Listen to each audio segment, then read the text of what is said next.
Hello, this is for Sunday the 27th of June and the Gospel reading is Mark chapter 5. Two contrasting but complementary healing stories, one sandwiched inside the other.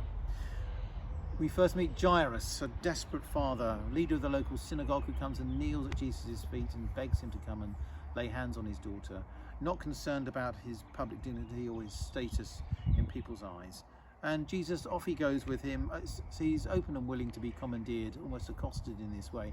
And we can forget how much of Jesus' ministry was these seemingly random encounters.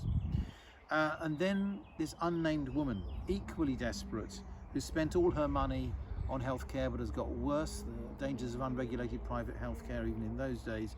And it's important to understand what these hemorrhages mean for her in that culture. She would be classed as ritually and perpetually unclean. She'd be an outcast from her community, from her family, and she'd be in terrible trouble if she were discovered in this crowd of people who particularly tried to touch a man she did not know. She might have even been stoned to death. Her desire for healing is, you can see her extraordinary determination and courage, as well as her faith. And it's the only involuntary healing in all four Gospels. And this extraordinary moment when Jesus turns around and says, "Who touched me?" And the sarcastic response from the disciples saying, "For goodness sake, man, how many people are around you?"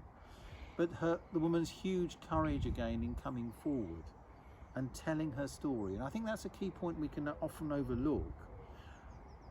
Although she's healed when she touches Jesus, part of her coming to wholeness is being able to tell her story, be heard, be valued for who she is. And when Jesus says to her, "Daughter, go in peace," he's not being patronizing. He means, daughter of Israel, you are a child of God, restored to your community, restored to your full humanity.